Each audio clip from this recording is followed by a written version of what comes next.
আসসালামু আলাইকুম। প্রিয় দর্শক, অন্য মঞ্চের আলাপচারিতায় আপনাদের সকলকে আমন্ত্রণ জানাচ্ছি। বাংলাদেশের রাজনীতি এখন আর শুধু খেলার মাঠ নয়, এটি যেন এক থ্রিলার সিনেমার স্ক্রিপ্ট। এতটাই থ্রিলার যে বিদেশিরা এসে গোপনে বৈঠক করছেন। বাংলাদেশে ঘোষণা দিয়ে এসেছেন কমনওয়েলথ মহাসচিব শার্লি বচে। 4 দিনের সফরের মধ্যে 2 দিন পার হয়ে গেলেও তার সফর নিয়ে টু শব্দটিও প্রকাশ পায়নি মিডিয়াতে। সূত্রগুলো বলছে, কমনওয়েলথ মহাসচিব সরকারের পছন্দ অপছন্দ সব দলের সাথে অতি গোপনে বৈঠক সারছেন। কিন্তু সরকারের আশঙ্কা হলো কমনওয়েলথের নতুন স্ট্র্যাটেজিক পরিকল্পনা আর বাংলাদেশের বর্তমান রাজনৈতিক পরিস্থিতির আলোকে সংস্থাটির পক্ষ থেকে অন্তর্ভুক্তিমূলক নির্বাচনের জন্য চাপ দেওয়া হতে পারে বাংলাদেশের অন্তর্বর্তী সরকারকে। যার অর্থ হলো ভারতে অজিত দোভাল আর খলিলুর রহমানের দিল্লি পর্বের পর মঞ্চে খুব শিগগিরই আবির্ভূত হতে যাচ্ছে কমনওয়েলথ। সেটির আঁচ পেয়ে এরই মধ্যে সরকার আর্মস ফোর্সেস ডেতে ঐক্য প্রদর্শনের বিজ্ঞাপনের ঢালি সাজিয়ে বসেছিল। ভূমিকম্পের দিনেও এএফডি নিয়ে রেকর্ড সংখ্যক পোস্টে সয়লাভ হয়ে গিয়েছিল অধ্যাপক ইউনূসের দপ্তরের সামাজিক মাধ্যমের পেজ। তবে এই ঐক্যের ভিজুয়াল প্রদর্শনীর 24 ঘন্টার মধ্যে মিত্র জামাত ইসলামী থেকে এসেছে এ যাবৎকালের সবচেয়ে বড় হুঙ্কার। দলটির আমির বলছেন, নির্বাচনের দিন গণভোট হলে জেনোসাইড হওয়ার আশঙ্কা আছে। সরকারের জন্য সবচেয়ে বড় দুশ্চিন্তা, নির্বাচন কমিশনও জানাচ্ছে শঙ্কার কথা। দর্শক, একদিকে অন্তর্ভুক্তিমূলক নির্বাচনের জন্য বিদেশিদের চাপ, আর একদিকে মিত্রদের মধ্যে গণভোট নিয়ে মল্লযুদ্ধ। এমন দ্বিমুখী সংকট থেকে জনদৃষ্টি সরাতে অধ্যাপক ইউনূসের দপ্তর নতুন কোন প্রদর্শনী হাজির করবেন। সূত্রগুলো বলছে, হাই ভোল্টেজ পোকার খেলা শুরু হয়ে গেছে। এই হাই ভোল্টেজ রাজনৈতিক পোকার খেলায় কে কখন কোন তাস খেলছে সেটি জানতে চলুন যাওয়া যাক বিশ্লেষণে।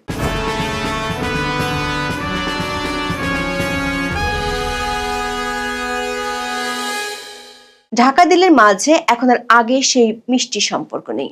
সম্পর্ক এখন অনেকটা কাটা ছেঁড়ার মতো। এরই মাঝে বাংলাদেশের জাতীয় নিরাপত্তা উপদেষ্টা ডক্টর খলিলুর রহমান দিল্লি সফর করলেন। আর সেখানে তিনি বৈঠক করলেন ভারতের নিরাপত্তা উপদেষ্টা অজিত দোভালের সাথে। এই রুদ্ধদ্বার বৈঠকটি ছিল গত 1.25 বছরের মধ্যে প্রথম আনুষ্ঠানিক দ্বিপাক্ষিক আলোচনা। বৈঠকের আলোচনাগুলো এতই চাপা ছিল যে মনে হচ্ছিল যেন কূটনৈতিক ডিনার টেবিলে একজন আরেকজনকে ডিম ছাড়া বিরিয়ানি খেতে দিয়েছে। বাংলাদেশের দিল্লির হাইকমিশন থেকে একটা সাদামাটা প্রেস বিজ্ঞপ্তি দিয়ে শুধু জানিয়ে দেওয়া হয় অজিত দোভালের সাথে খলিলুর রহমানের দ্বিপাক্ষিক বৈঠক হয়েছে। এই বৈঠকটি নানা কারণে কূটনৈতিক মহলে বিস্ময়ের জন্ম দিয়েছে। প্রথমত, ঢাকায় আন্তর্জাতিক অপরাধ ট্রাইব্যুনাল সাবেক প্রধানমন্ত্রী শেখ হাসিনার বিরুদ্ধে রায় ঘোষণা করার ঠিক একদিন পরেই এই বৈঠকটি অনুষ্ঠিত হয়। দ্বিতীয়ত, আদালতের রায়ের কয়েক ঘন্টার মধ্যেই বাংলাদেশের পররাষ্ট্র মন্ত্রণালয় শেখ হাসিনাকে দেশে ফেরানোর জোর দাবি জানিয়ে একটি বিবৃতি দেয়। আবার খলিলুর রহমান নির্ধারিত সফরসূচির একদিন আগেই দিল্লি গিয়েছিলেন।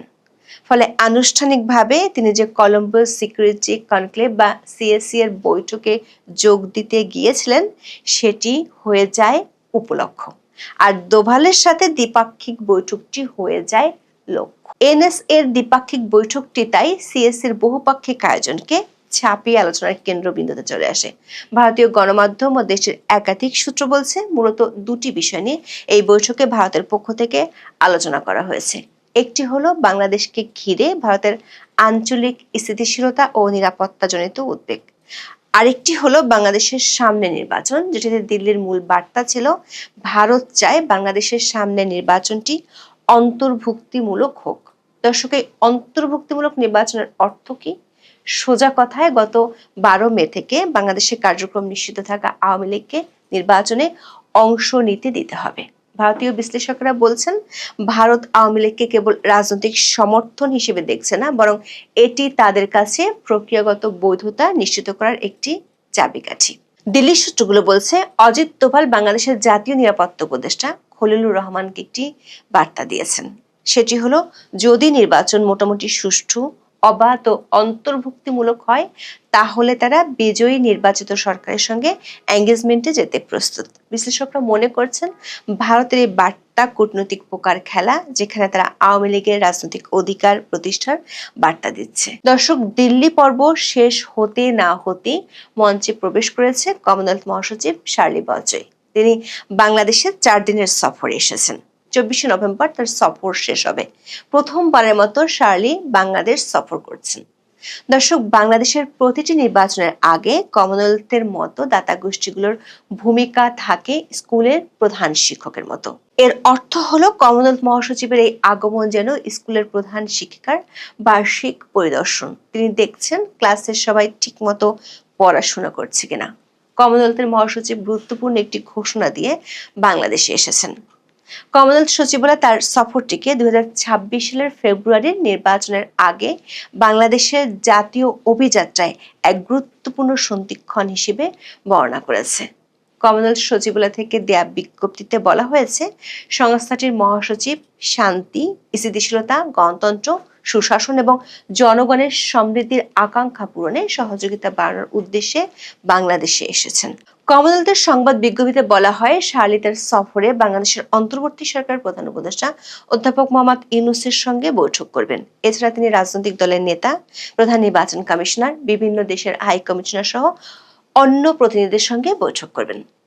দর্শক, শার্লির সফরের 2 দিন হয়ে গেল আনুষ্ঠানিকভাবে সংস্থাটির পক্ষ থেকে কিংবা বাংলাদেশের কোনো পক্ষ থেকে বৈঠক সম্পর্কে কোনো বার্তা দেওয়া হয়নি। সূত্রগুলো বলছে, কমনওয়েলথ সচিবালয়ের পক্ষ থেকে এ বিষয়ে কড়া গোপনীয়তা রক্ষা করা হচ্ছে। দেশের এই মুহূর্তে মাঠে থাকা দলগুলো ছাড়াও আওয়ামী লীগ, জাতীয় পার্টি সহ মাঠের বাইরে আছে এমন বেশ কয়েকটি দলের সাথে বৈঠক হয়েছে এবং হবে। তবে বৈঠকে অংশ নেওয়া কোনো পক্ষই এ নিয়ে মুখ খুলতে রাজি হয়নি। দর্শক, অক্টোবরের শেষ দিকে প্রাক নির্বাচনী মূল্যায়নের জন্য কমনওয়েলথের একটি টিম বাংলাদেশ সফরে এসেছিল। সেই টিমটি তখন প্রকাশ্যে সবার সাথে বৈঠক করেছিল, কিন্তু এবার মহাসচিবের সফরের কার্যক্রম নিয়ে কড়া গোপনীয়তা রক্ষা করা হচ্ছে। সূত্রগুলো বলছে, কমনওয়েলথ আগামী 5 বছরের জন্য যে নতুন কৌশলগত পরিকল্পনা হাতে নিয়েছে সেটি এবং বাংলাদেশের বর্তমান রাজনৈতিক পরিস্থিতির আলোকে অন্তর্বর্তী সরকারকে বার্তা দিবে। ইতিমধ্যে শার্লি বলছে, যাদের সাথে বৈঠক করেছেন তাদেরকে একই বার্তা দেয়া হয়েছে। দর্শক, কমনওয়েলথের নতুন কৌশলগত পরিকল্পনায় 3টি স্তম্ভের কথা বলা আছে। তার মধ্যে একটি হলো সদস্য দেশগুলোতে গণতন্ত্র নিশ্চিত করা, আর এর জন্য সদস্য দেশগুলোতে শান্তিপূর্ণ, অন্তর্ভুক্তিমূলক ও অংশগ্রহণমূলক নির্বাচনের পরিবেশ নিশ্চিত করার জন্য জোর দিবে সংস্থাটি। কমনওয়েলথ মহাসচিবের সাথে বৈঠক করেছেন এমন একটি বড় রাজনৈতিক দলের নেতা বলেছেন, এই কূটনৈতিক ভাষা বিশ্লেষণ করলে বোঝা যায় মহাসচিব সরাসরি না বললেও তার বার্তাটি অন্তর্ভুক্তিমূলক নির্বাচনের দিকে ইঙ্গিত করছে, যার মানে আওয়ামী লীগের নিষেধাজ্ঞা তুলে নেওয়া। কমন ল নীতির উপর প্রতিষ্ঠিত কমনওয়েলথ মনে করে, একটি প্রধান রাজনৈতিক দলকে নির্বাচনের বাইরে রাখা হলে প্রক্রিয়াগত ন্যায্যতার মানদণ্ড পূরণ হয় না। কমনওয়েলথ তাদের সহযোগিতা ভবিষ্যতে বাংলাদেশের অন্তর্ভুক্তিমূলক নির্বাচনের মানদণ্ড পূরণের উপর নির্ভর করতে পারে। সূত্রগুলো বলছে, কমনওয়েলথ মহাসচিব বেশ কয়েকটি দেশের রাষ্ট্রদূতের সাথে বৈঠক করেছেন, যেখান থেকে তিনি একই বার্তা পেয়েছেন।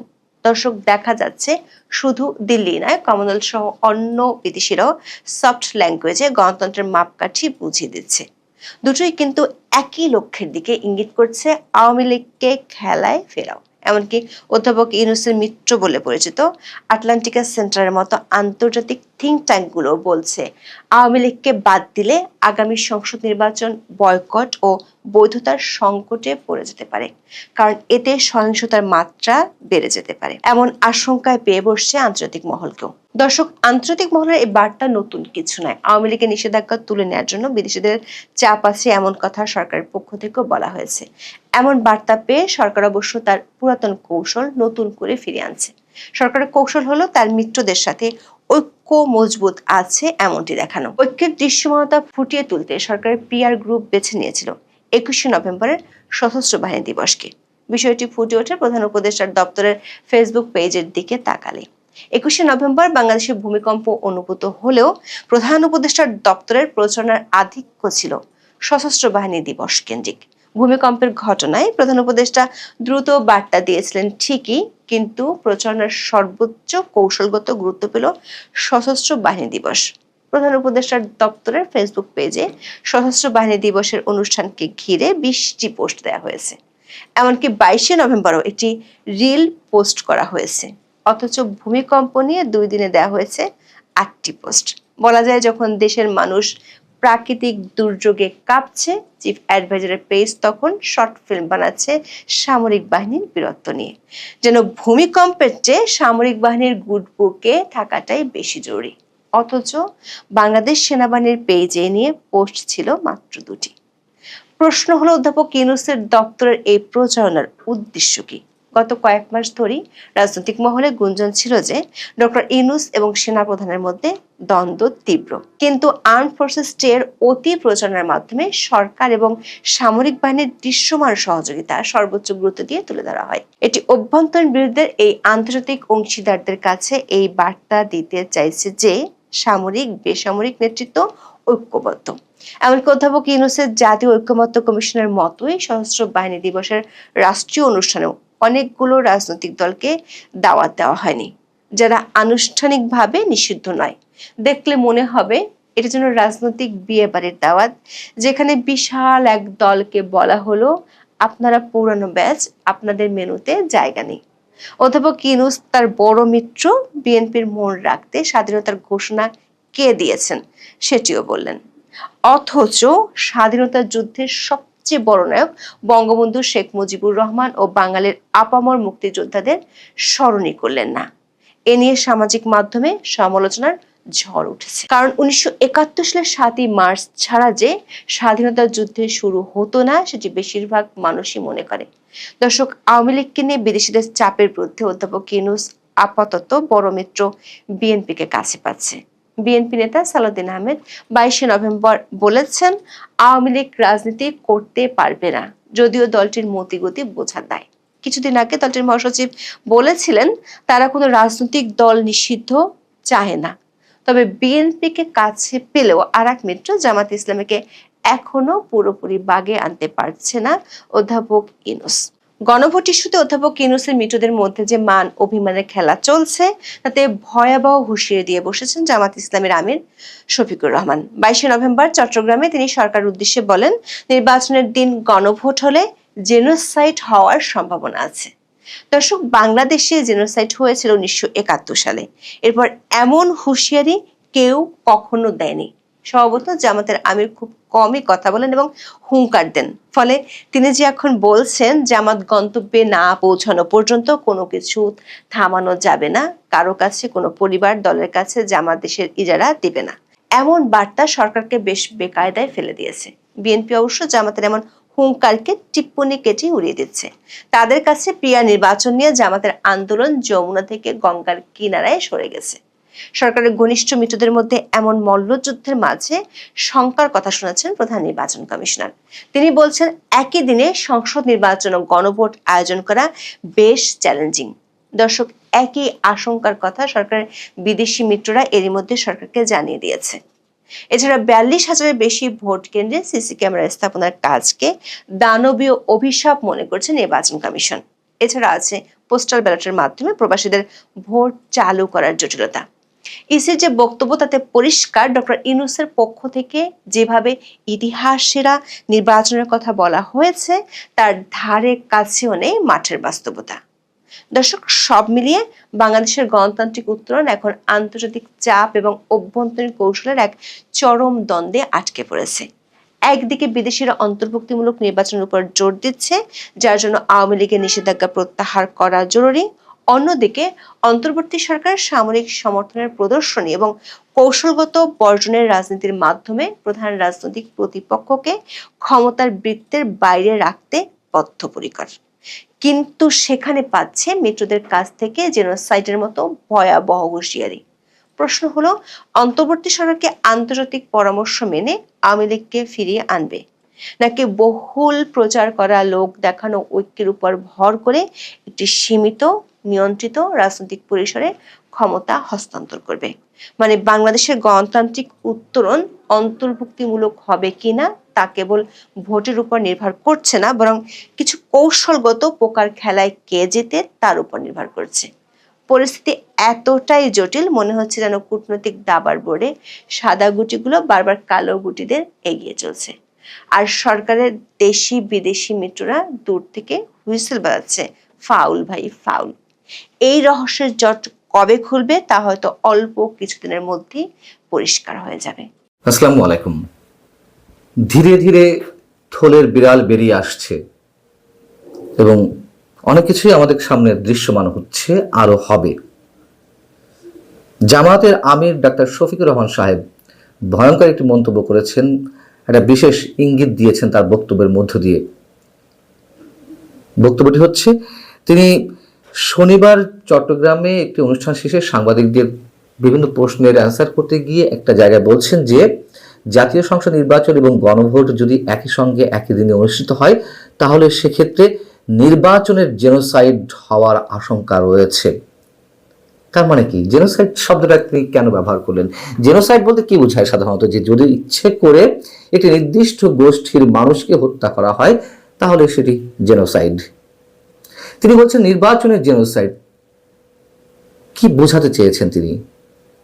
অর্থাৎ একই দিনে গণভোট এবং জাতীয় সংসদ নির্বাচন হলে এমন কোনো পরিস্থিতি দেশে তৈরি হবে যার মধ্য দিয়ে একটি অশুভ গোষ্ঠী দীর্ঘ সময়ের জন্য বাংলাদেশে চেপে বসবে, নির্বাচন আবারও বাংলাদেশ থেকে নির্বাসিত হবে।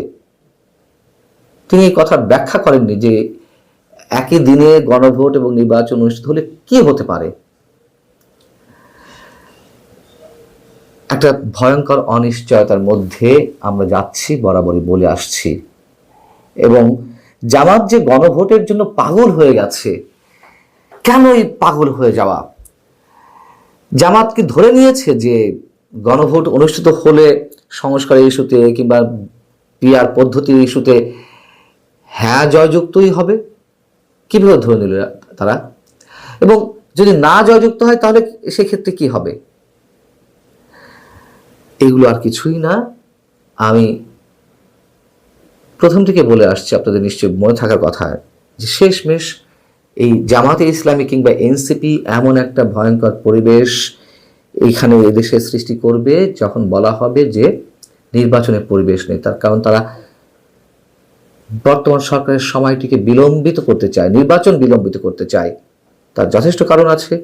মূল কারণ হচ্ছে যত বেশি লেন্দি করা যায় নির্বাচনটিকে তত বেশি তারা ক্ষমতার যে চর্চা করছে, বিহাইন্ড দ্য স্ক্রিন তারাই দেশ চালাচ্ছে, সেটি তাদের জন্য সহজ হবে। এই যে অজুহাত এক একটি, আরো একটি অজুহাত দাঁড় করায়, মানে তাদের যে বিষয়গুলো, তার মধ্যে একটি হচ্ছে তিনি আবার মন্তব্য করেছেন ওই একই অনুষ্ঠানে সাংবাদিকদের সঙ্গে কথা বলার সময় তিনি বলছেন যে দেশে নির্বাচনের লেভেল প্লেইং ফিল্ড নেই, লেভেল প্লেইং ফিল্ড আমাদেরকে তৈরি করতে হবে। আবার বলছেন যে এই নির্বাচন না হলে দেশে সংকট দেখা দেবে, আমরা কোনো সংকট তৈরি হতে দেব না। মানে এগুলো বলে মানুষের কাছ থেকে, মানে মানুষের কাছে নিজেদেরকে বিশ্বাসযোগ্য করে তোলা যে না আমরা আসলে নির্বাচন চাই, তার মানে জামাত আসলে নির্বাচন চাই। লেভেল প্লেইং ফিল্ড নেই এটি বিশ্বাস করার মতো ন্যূনতম কোনো কারণ কারো কাছে আছে? আমি বলছি জামাতের জন্য লেভেল প্লেইং ফিল্ড নেই, বরং যে জামাত তো এখন মানে সর্বে সর্বা সবকিছুই তারা ভোগ করছে। জামাতের কথাতে কি না হচ্ছে, প্রশাসনের সব জায়গায় জামাতের একচ্ছত্র অধিপত্য। যা কিছু নিয়োগ হচ্ছে, যেখানে অদল বদল হচ্ছে, সব জামাতের পরামর্শ অনুযায়ী, আমরা জানি তো। এবং বিচার বিভাগীয় নানান ধরনের প্রভাব বিস্তারের ক্ষেত্রে জামাত বিএনপির চেয়ে এগিয়ে আছে। আর বিএনপি হচ্ছে মাথা মোটা রাজনৈতিক দল এই মুহূর্তে। এ কথা বললে নিশ্চয়ই অস্বাভাবিক কিছু বলা হবে না, তার কারণ বিএনপি তার সমস্ত ধ্যান ধারণা সবকিছু কেন্দ্রীভূত করেছে নির্বাচনের দিকে। অবশ্য নির্বাচন প্রয়োজন এবং নির্বাচনটা আরো আগে বিএনপি আদায় করে নিতে পারতো, কিন্তু ফেব্রুয়ারিতে নিয়ে যাওয়া হয়েছে। তাও নিয়ে যাওয়া মানে এই নির্বাচন হবে কিনা তার যথেষ্ট সন্দেহ রয়েছে। যত বেশি দিন যাবে তত নানান ধরনের জটিলতা এই দেশে সৃষ্টি হবে নির্বাচন কেন্দ্রিক। কিন্তু বিএনপি বারবার সরকারের ফাঁদে পা দিচ্ছে, জামাতের রাজনৈতিক কৌশলের কাছে হার মানছে। এটি অপ্রিয় হলো বাস্তবতা, অন্তত আমি নিজে মনে করি। ডাক্তার শফিকুর রহমান ওই একই বক্তব্য দেওয়ার সময়, মানে তিনি যে কথা বলছেন সাংবাদিকদের সঙ্গে স্বাধীনতার বিষয়ে আরো একটি কথা বলেছেন, চরম আপত্তিকর, উদ্ভট উদ্ভট সব মন্তব্য আমাদের সামনে হাজির করা হচ্ছে। তিনি বলছেন যে এদেশে বারবার সুযোগ এসেছে, সুযোগগুলো আমরা হেলাফেলা করেছি, সুযোগের উত্তম ব্যবহার যাদের করার কথা ছিল তারা সেটি না করে সুযোগের অপব্যবহার করেছে, যার কারণে এই অঞ্চলে দুইবার স্বাধীনতার আলো দেখা গেল, সেই আলো অনেকটা নিভু নিভু হয়ে গেছে বা নিভু নিভু হয়ে গেল। তিনি বলছেন দ্বিতীয় স্বাধীনতার আজ 54 বছর, এই দীর্ঘ পথ পরিক্রমায় একটা জাতির বহুদূর এগিয়ে যাওয়ার কথা ছিল, বহুদূর এগিয়ে যাওয়ার কথা ছিল 54 বছরে, আমরা জানি। কিন্তু তিনি যে শব্দটা উচ্চারণ করলেন, দ্বিতীয় স্বাধীনতা, স্বাধীনতা আমাদের কাছে একটাই, মুক্তির সংগ্রাম, মুক্তির যুদ্ধ আমাদের কাছে একটাই। হয়তো ইতিহাসের নানান বন্ধুর পথ, নানান ত্যাগ তিতিক্ষা, নানান ধরনের সংগ্রামের মধ্য দিয়ে অবশেষে স্বাধীনতার সংগ্রাম, এটিকে দ্বিতীয় স্বাধীনতা বলা হচ্ছে। কেন? 47-এ প্রথম স্বাধীনতা। হ্যাঁ, পাকিস্তান রাষ্ট্র জন্ম না হলে বাংলাদেশের সৃষ্টি হতো না, এইসব কথার সঙ্গে আমি কোথাও দ্বিমত, কিন্তু আমি 71-কে দ্বিতীয় স্বাধীনতা বলবো তার কোনো প্রশ্ন উঠতেই পারে না। যেমনটা 24-এর আন্দোলনকে বলা হচ্ছে দ্বিতীয় স্বাধীনতা। স্বাধীনতা কয়টা? 47 স্বাধীনতা, 71 স্বাধীনতা, 2 নম্বর, 3 নম্বর হচ্ছে 24 স্বাধীনতা। মানে সবকিছুকে গুলিয়ে ফেলে 71-কে বারবার বারবার হালকা করে তোলা। তাহলে এতদিন যে বলা হলো 24 দ্বিতীয় স্বাধীনতা, এখন আবার বলা হচ্ছে যে 71-কে দ্বিতীয় স্বাধীনতা।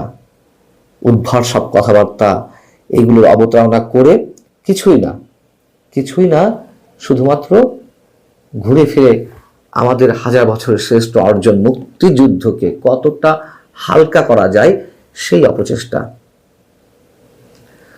এবং গণভোট নিয়ে এর মধ্যে অনেক কথা হয়েছে, বিস্তারিত বলতে গেলে অনেক বেশি চর্বিতে চর্বণ হয়ে যাবে। তারপরে ছোট করে বলি যে একই দিনে 4টি প্রশ্নের উত্তর দিতে হবে হ্যাঁ অথবা নাতে।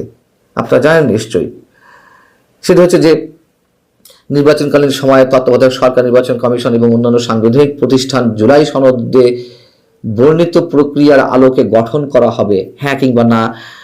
আগামী সংসদ 2 কক্ষ বিশিষ্ট হবে, হ্যাঁ কিংবা না। সংসদে নারী প্রতিনিধিত্ব বৃদ্ধি, বিরোধী দল থেকে ডেপুটি স্পিকার, সংসদীয় কমিটির সভাপতি নির্বাচন, প্রধানমন্ত্রীর মেয়াদ সীমিতকরণ, রাষ্ট্রপতির ক্ষমতা বৃদ্ধি, মৌলিক অধিকার সম্প্রসারণ, বিচার বিভাগের স্বাধীনতা ও স্থানীয় সরকার সহ বিভিন্ন বিষয়ে যে 30টি প্রস্তাবে জুলাই জাতীয় সনদে যার রাজনৈতিক দলগুলোর ঐক্যমত হয়েছে সেগুলো বাস্তবায়নে আগামী নির্বাচনে বিজয়ী দলগুলো বাধ্য থাকবে। জুলাই সনদে বর্ণিত অন্যান্য সংস্কার রাজনৈতিক দলগুলোর প্রতিশ্রুতি অনুসারে বাস্তবায়ন করা হবে। এই যে বিষয়গুলো সব একসাথে হ্যাঁ কিংবা নাতে ভোট দিতে হবে। মানুষকে তো ডক্টর ডিগ্রি অর্জনের মতন নানান ধরনের অধ্যবসায় করে পড়াশোনা করে ভোট কেন্দ্রে যেতে হবে।